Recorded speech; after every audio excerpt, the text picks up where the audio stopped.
y con su espíritu.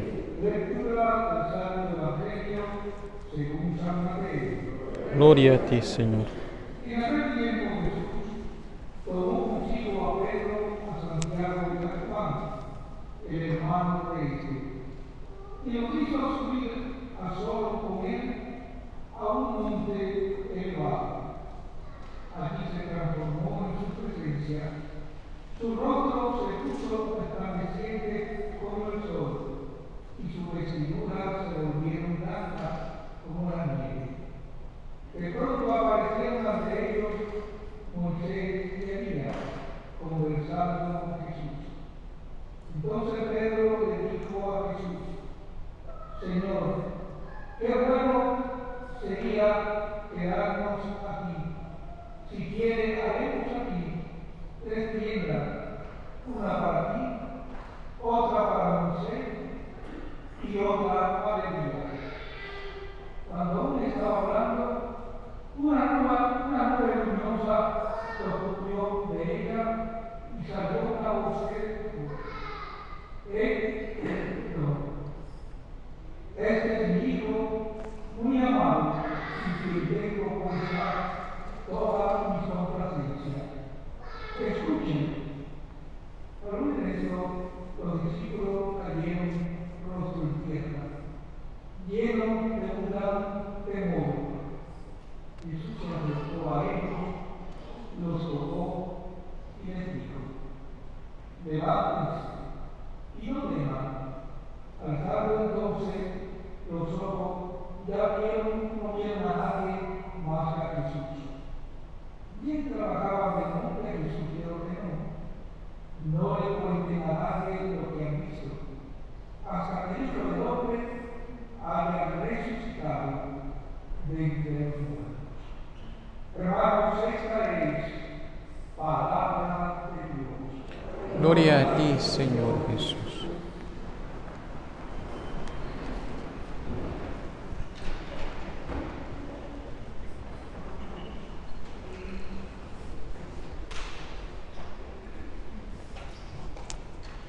Si quieres hacer reír a Dios, cuéntale tus planes. Esto me lo dijeron hace ya algunos años atrás y cada vez me convenzo de que es cierto. Nosotros proponemos y Dios realmente es el que dispone.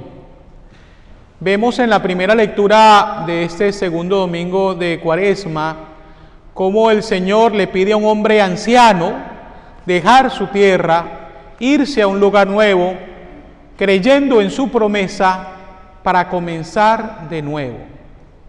Qué difícil es para una persona que llega a una etapa de su vida en la cual considera que ya puede respirar tranquilo, descansar, tener una cierta estabilidad, tener que disponerse a comenzar.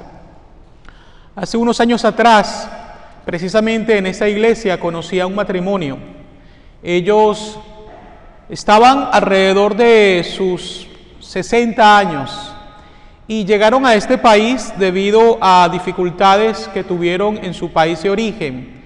Todo esto los orilló pues a tomar esta decisión de dejar al resto de su familia y llegar aquí buscando una nueva oportunidad, un futuro mejor. Y obviamente a esa edad ellos ya tenían ciertos planes hechos en su país de origen. Por lo tanto, la experiencia de estar aquí les costaba mucho. Era mucho el sufrimiento que les causaba. Y estaban dando su mejor esfuerzo para poder asimilar todo este proceso de cambio. Porque en particular para ellos no había un punto de retorno. No era fácil poder volver a esa tierra en la cual habían vivido y disfrutado tanto por todas las dificultades que se les presentaban. Abraham necesariamente no se va porque tiene dificultades, pero sí se va porque Dios se lo exige y le pide confiar en Él.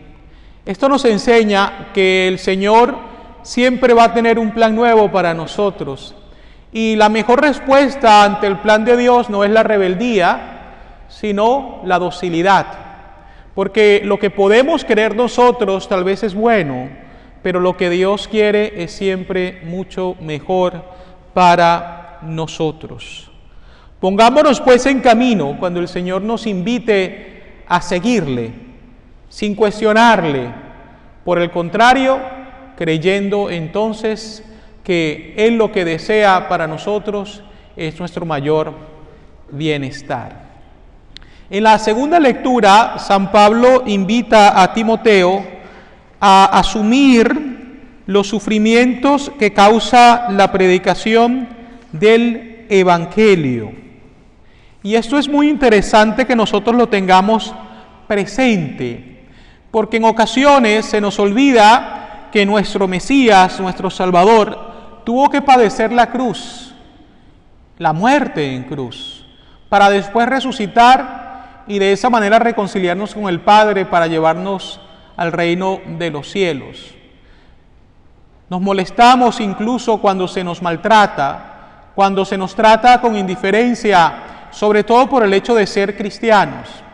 Y esto no debe ser así, porque si nos decimos ser seguidores de Cristo, debemos estar dispuestos a sufrir a causa del Evangelio. Hace unos días atrás, al inicio de la Cuaresma, un amigo sacerdote muy querido me hizo llegar desde España en forma digital un proyecto que la Iglesia en España ha publicado, y es precisamente presentar la vida de un misionero católico en los países donde los cristianos son perseguidos.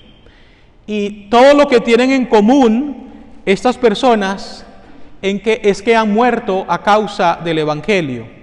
Me llamó mucho la atención en particular el caso de un sacerdote que fue ordenado hace muy pocos años, en el año 2014, y quien hace 2 años fue asesinado en su iglesia cuando celebraba la misa en un país de África. Esto motivado pues por los radicales musulmanes que tristemente pues llevan a cabo estas acciones de odio y de violencia.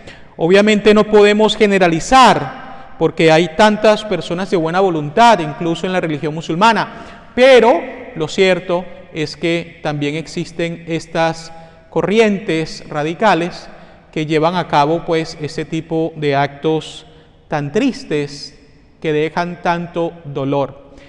Y en lo particular pues ese sacerdote muere en lo que son sus primeros años de ministerio a causa del Evangelio.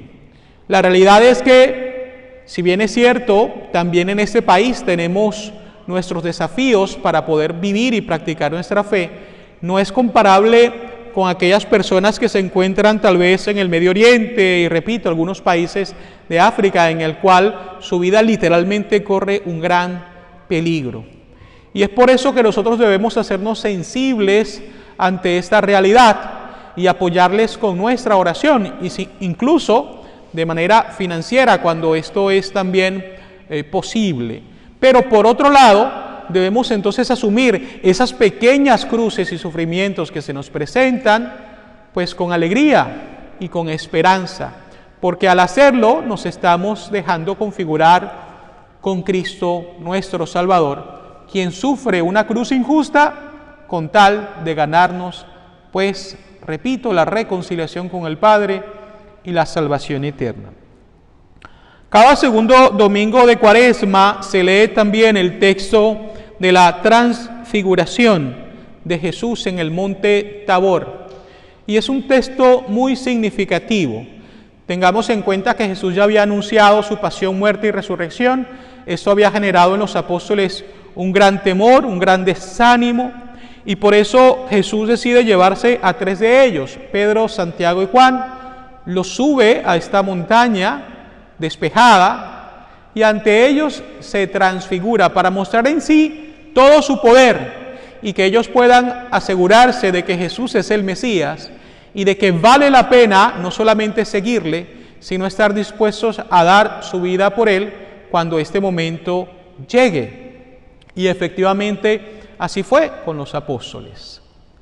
Ahora bien, vemos que en el momento de la transfiguración se aparece Moisés y Elías, y eso también es muy simbólico, porque Moisés representa la ley, mientras que Elías representa los profetas.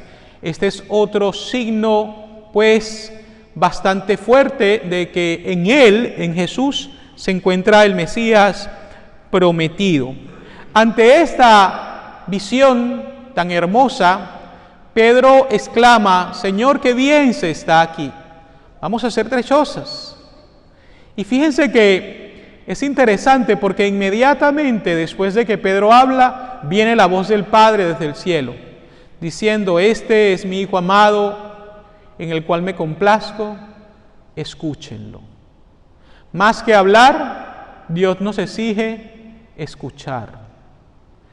Y muchas veces en nuestra oración diaria, lo que pasa es que terminamos hablando mucho sin disponernos a escuchar lo que Dios quiere decirnos. Es necesario que nosotros le manifestemos a Dios nuestro amor por medio de palabras, por medio de oraciones, pero tampoco llegar al punto en el cual solo sea un monólogo de nuestra parte. Necesitamos ponernos allí frente al Señor para dejarnos tocar por el silencio, por medio del cual también Dios nos habla. Este jueves pasado me tocó dirigir a mí la hora santa acá en la capilla de misa diaria y decidí hacerlo de una manera muy particular, y es al inicio de la hora santa tomar algunas lecturas bíblicas, hacer una pequeña oración y posteriormente un canto. Pero la segunda parte de la hora santa la dejamos completamente en silencio. Y esto, pues, fue del gusto de muchas de las personas que estuvieron participando de esta hora santa. Porque hay un balance entre lo que nosotros queremos decirle al Señor y también entre lo que queremos escuchar del Señor. Otro punto que quiero subrayar acá, y es muy importante, es el hecho de que en este momento de la transfiguración, cuando Pedro dice hagamos las chozas, Pedro lo dice porque están viviendo un momento de alegría, un momento muy especial. Y eso se llama momento de consolación espiritual. Así lo define la espiritualidad cristiana católica, momentos de consolación. Pero también existen momentos de desolación, momentos de tristeza. Dios nos concede los momentos de consolación para que fortalezcamos nuestra fe en Él, pero después sigamos caminando a lo largo de nuestra vida, enfrentando los momentos de desolación con esperanza. Es decir, no es que Dios nos pide llegar al momento de consolación y quedarnos allí, en la comodidad. No, el Señor nos dice: disfruta este momento, toma las fuerzas necesarias, pero sigue tu caminar. Y es por eso que nuestra oración de gratitud a Dios no tiene que ser solamente en los momentos buenos, sino sobre todo en los momentos de dificultad, de dolor y de sufrimiento. Por último, quisiera hacer mención a lo siguiente. Si bien es cierto, la transfiguración de Jesús es muy importante, yo creo que tenemos que ir mucho más allá y preguntarnos: ¿acaso Jesús no nos está pidiendo a nosotros transfigurarnos también para mostrar su rostro misericordioso a los demás? ¿Soy capaz yo de dejarme transfigurar por Jesús para proyectar amor y misericordia al prójimo, a aquellas personas que me encuentran? ¿O por el contrario, soy una persona que proyecta amargura, que proyecta mucha seriedad, mal humor? Fíjense que durante mi estadía en el Hospital Baptist, cuando estaba en terapia intensiva, fui cuidado por varios enfermeros, pero en particular una de ellas, Heidi Balsa, fue muy especial para mí. Y la razón era por la ternura que ella proyectaba al momento de atenderme, de cuidarme. Yo estaba muy mal. Parte de esos días estuve inconsciente a causa de las medicinas tan fuertes que estaba recibiendo. Pero cuando me despertaba y la veía, siempre veía en su rostro una sonrisa y una gran ternura. Y lo interesante era que siempre me decía, vas a estar bien, lo estás haciendo muy bien, vas a salir pronto de aquí. Pero la realidad era que cuando salía de allí y veía a mi hermana o a los sacerdotes que me visitaban, les decía la verdad. Y les decía, tiene líquido en los pulmones, problemas para respirar, los riñones todavía no le funcionan. La situación era muy adversa, pero nunca me lo hizo saber. Siempre a mí me daba esa seguridad de saber que todo iba a estar mejor.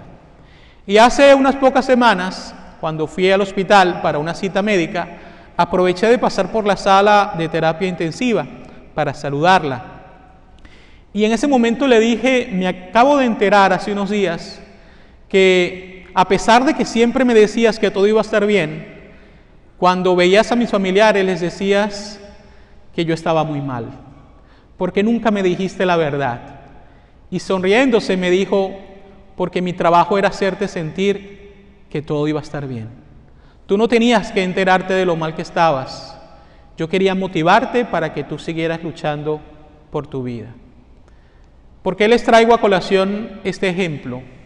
Porque yo considero de que ella, por medio de su ternura y de su amor al trabajo, pudo en cierta manera transfigurarse, dejándome mostrar el rostro misericordioso de Dios.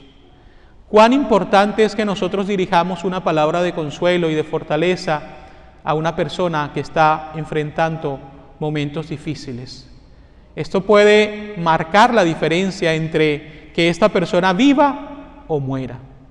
Pidámosle al Señor, queridos hermanos, que no desaprovechemos la oportunidad de poderlo proyectar hacia los demás. Estamos en un mundo lleno de tanto desaliento, de tanta tristeza. Hay personas que pasan tanto tiempo solos y que necesitan realmente de una mano amiga y de una sonrisa agradable que nos lleve a recordar de que Dios existe. Y existe porque precisamente nos ha creado y somos sus hijos. Que el Señor, pues, en esta Santa Cuaresma nos conceda ese buen propósito de llevarlo a los demás con alegría y con esperanza. Así sea.